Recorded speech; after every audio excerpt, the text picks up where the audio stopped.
Welcome back to the channel. Today we are in Genesis chapter 34, Dinah and the Shechemites. Last video we learned about the U's, and then we definitely learned how to pronounce Shechem and Canaan. So if you're new here, today we will be reading one chapter of the Bible, which is Genesis 34.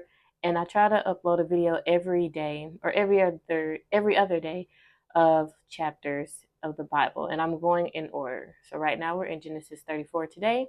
And if you want to watch the other videos, you are more than welcome. You can listen to them as you work, listen to them in your quiet time in the morning before the kids get up, or before you have to get to work, or before you go to bed, whatever.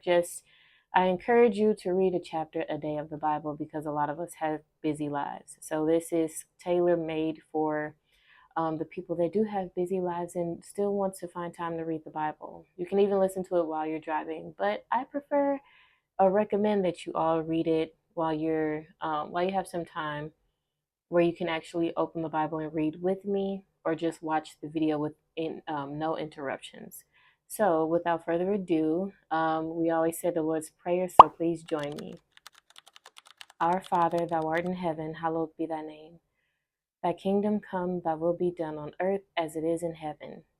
Give us this day our daily bread, and forgive us for our trespasses as we forgive those who trespass against us. Lead us not into temptation, but deliver us from evil. For thine is the kingdom, and the power, and the glory, forever and ever. Amen. All right, so let's get started right away. I am going to zoom in, pull this down a little bit. Now Dinah, the daughter Leah had borne to Jacob, went out to visit the women of the land. When Shechem, son of Hamor, the Hivite, ruler of that area, saw her, he took her and, I'm going to say graped her, only because I don't want this video to get flagged. His heart was drawn to Dinah, daughter of Jacob. He loved the young woman and spoke tenderly to her. And Shechem said to his father Hamor, "Get me this girl as my wife." When Jacob heard that his daughter Dinah had been defiled, his sons were in the fields with his livestock, so he did nothing about it until they came home. I'm going to pause here because the Bible does get very, I don't want to say intense, but the Bible is real, and you will come across things that you don't personally like, but they are all true events. So, all right. Then Shechem's father, Hamor, went out to talk with Jacob. Meanwhile, Jacob's sons had come in from the fields as soon as they heard what had happened. They were shocked and furious because Shechem had done an outrageous thing in Israel by sleeping with Jacob's daughter, a thing that should not be done. I know that's right. But Hamor said to them, "My son Shechem has his heart set on your daughter. Please give her to him as his wife. Intermarry with us and give us your daughter, and take our daughters for yourselves.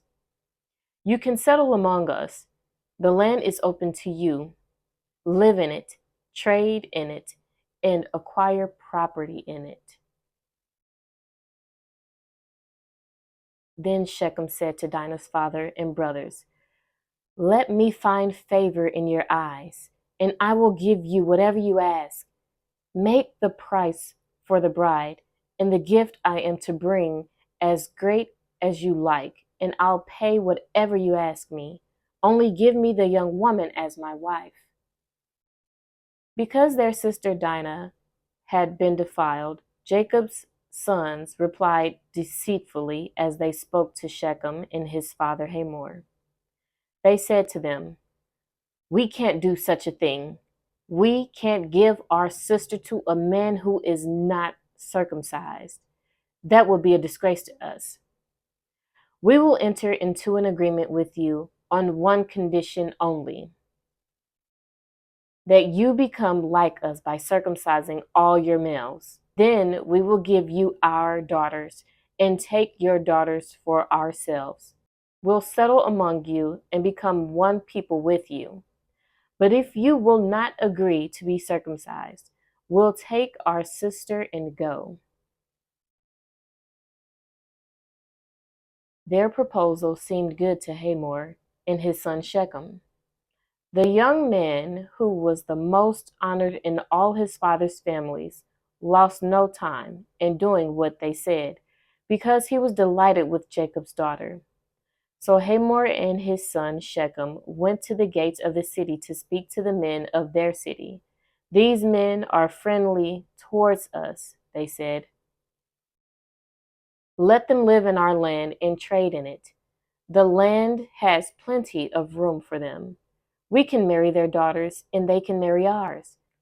But the men will agree to live with us as one people only on the condition that our males be circumcised, as they themselves are.